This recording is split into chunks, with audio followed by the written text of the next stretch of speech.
वो हमसे दूर न जाए। हमारी श्रद्धा, हम किसी के बहकावे में, चढ़ावे में, दिखावे में, ऐसे में हम न पड़े। जरा सावधानी होनी चाहिए, जरा हट के, जरा बच के। गीत गाया है ना, क्या गाया है कि जरा, हाँ ऐसा। तो ये इन, क्योंकि ये सब कार्य युक्त हैं, ये खुद अभिमानी हैं और उनके सानिध्य में आपको भी अभिमानी बना देंगे। इसलिए ऐसे लोगों से बच करके रहना चाहिए। वो दिखावे का, मैं जाता हूँ कभी ना, कुछ लोग दहेज भी देते हैं कहीं कहीं, तो पूछते हैं, अब पूछने क्या बात है, जिसके पास जो है देगा। पूछते हैं क्यों, कितना दे है, अच्छा इतना। हम तो भाई, अब आप नहीं पूछ रहे तो अपन ही बताने लगे, हम तो गए 5,000 रुपया दे दिए। ऐसा लेने दिखने वाला भी मेरा मुंह देख रहा था, 3 बार देखा। अब बताओ, अब तुमने जो दान दिया वो बेकार हो गया। पाप करते हो तो नहीं बांटते हो, अब पुण्य कर रहे तो बांट रहे हो। तो हम लोग उल्टा करते हैं कि पाप करते हैं तो चाहते हैं कि पड़ोसी को भी पता न चले। अब पड़ोसी को कहीं से भनक लग गई, पूछने आया क्यों जी आपने ऐसा किया, नहीं नहीं नहीं नहीं नहीं, कौन कहा ना, बिल्कुल नहीं कहा, फिर भी कहा नहीं नहीं कुछ नहीं।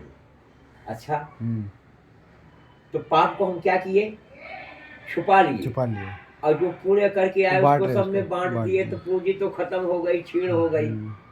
पुण्य की पूंजी छीण हो गई, और पाप की पूंजी हम गुप्तगू यानी रख रहे हैं। तो जैसे बैंक में पैसा रखो, 100 रुपया रखो, कुछ दिन के बाद निकालो तो हो सकता है 100 का 200 हो जाए, 200 हो जाए। अब 5,000 रखे हो, अगर निकालते गए तो 0 बैलेंस हो जाए। तो धर्म को तो हम बांट करके छीड़ कर दिए, बैलेंस बचा नहीं। और जो पाप है वो हम पूछने पर भी नहीं बांट रहे हैं। तो यदि पाप हो जाए, गलती हो जाए, उसको पाप को बांट करके निकाल दो, निकल जाए। और प्रभु से प्रार्थना करो कि प्रभु वैसी दोबारा गलती न हो, क्योंकि गलत और सही मनुष्य का स्वभाव है। कोई भी हो, कैसा भी हो, गलत सही सबसे होता है। ऐसा नहीं है कि नहीं नहीं आपसे गलती हो गई, आप तो इतने विद्वान हैं, आप पढ़े लिखे हैं, नहीं, ऐसा नहीं। गलती किसी से भी हो सकता है, कहीं भी हो सकता है। किसी मामले में गलत और सही का संसार बना है, पर उसको स्वीकार कर ले।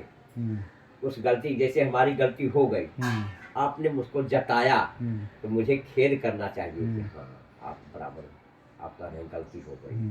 तब वह गलती अमान्य हो जाती है, वह गलती भी जो है क्षम्य हो जाती है।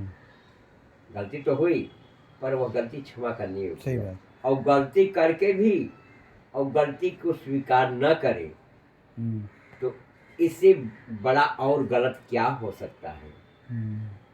आप विचार कीजिए कि गलती, वो भी जान रहा है कि ये गलत है, ये आपका है, पर हमारे हाथ में आने के नाते हमने कहा नहीं ये मेरा है, तो ये गलती तो मेरी है। सही बात। अब गलती को फिर मान करके अब लोग 4 और आ गए, अब हमें से कबूल करा कि गलती मानो अपनी। अब हम अपनी गलती नहीं मान रहे हैं, गलती करके भी गलती नहीं मान रहे हैं, तो ये हमारी तो धीरता है। तो इस प्रकार से गलत करके भी गलती नहीं मानना, ये और गलत है, और पाप का भागी हो रहा है। तो यही सांसारिक जो है उल्टा करता है कि जो पुण्य काम करते हैं वो बांट देते हैं, वो रह नहीं पाता है, और जो पाप करते हैं वो बांटते नहीं है, वो बहुत ज्यादा हो जाता है। तो करहि पाप पावह दुख, और भय रुज शोक वियोग। उनके जीवन में भय व्याप्त रहेगा, रुज यानी ऋण व्याप्त रहेगा, रोग व्याप्त रहेगा, तमाम प्रकार का। तो वो भयभीत रहते हैं कि न जाने किस घड़ी कब क्या कहाँ कैसे हो जाए। हाँ प्रभु, सही बात है। गया क्या, बोलिए बोलिए, फिर आगे आपको थोड़ा बता रहा था, बोलिए। हाँ नहीं तो धो लीजिए थोड़ा।